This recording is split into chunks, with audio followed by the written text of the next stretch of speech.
Hello, welcome to the Villages, Florida. My name is David. I'm a realtor with Florida Realty Investments, and I can be reached at DavidisinFlorida@gmail.com. If you're interested in buying or selling a home in the Villages, or you're just interested in what a particular house is currently worth, please feel free to contact me. Once again, that is David at DavidisinFlorida@gmail.com. Two things I would caution you. First, make sure you're watching the most recent report. We produce this every Monday. Make sure you're getting the most recent information.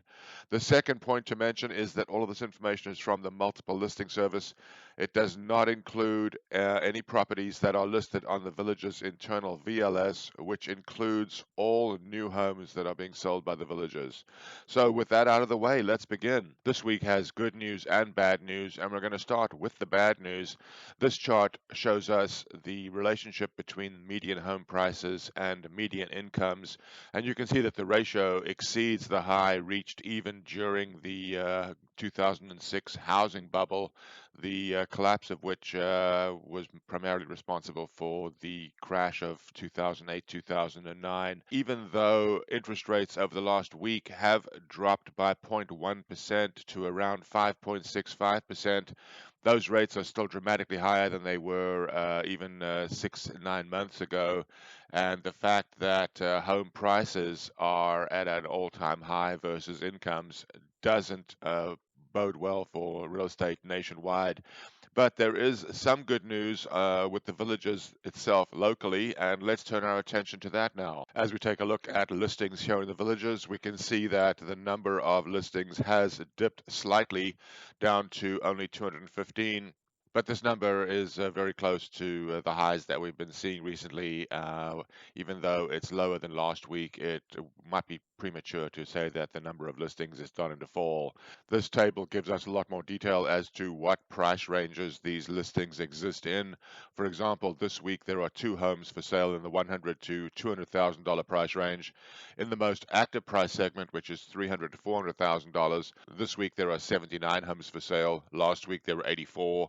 The week prior to that, 76, 71, 65, etc. As usual, the most active price segment is the $300,000 to $400,000 price range. This graph shows us what the average listing price per square foot is, and even though it appeared recently that we were seeing the listing price per square foot decrease, the most recent increase to $296 a square foot shows that we really haven't seen much change overall since the beginning of June, and indeed hardly any change since we started looking at this the beginning of April of this year. Next, we'll look at how long listings have been on the market.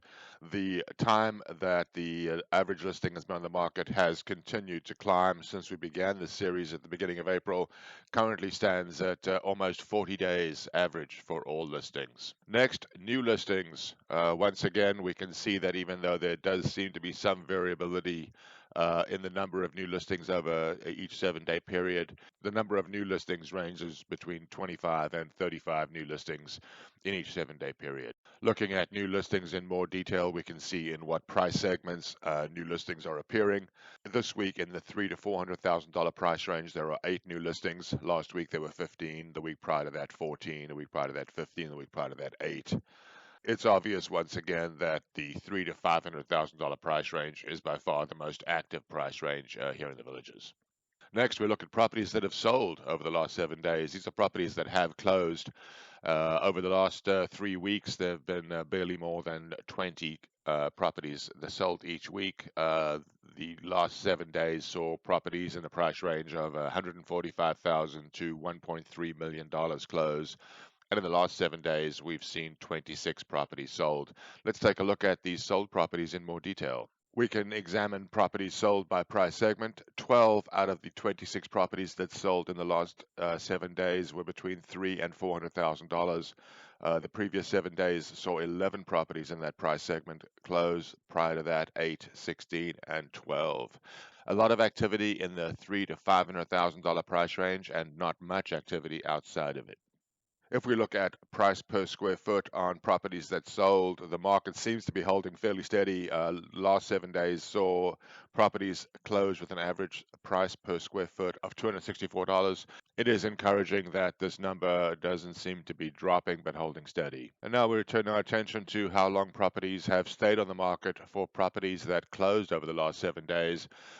Despite rising since the beginning of May, we do seem to have dipped in the last 7 days. Over the last 7 days, properties that closed were on the market an average of about 9 days. And now we'll turn our attention to properties that have had price decreases. The percentage of properties with a price decrease is continuing to increase. Currently, we're at almost 54% of all current listings have had their prices decreased since the original listing price. Another bright spot in this week's report is the fact that the average decrease has not continued to climb. We're currently just over 5% for the average decrease for properties that have been reduced from their original listing price. So that completes this week's look at the real estate market here in the Villages. If you're interested in buying or selling a home in the Villages or are interested in the value of a particular home, please don't hesitate to contact me at DavidisinFlorida@gmail.com.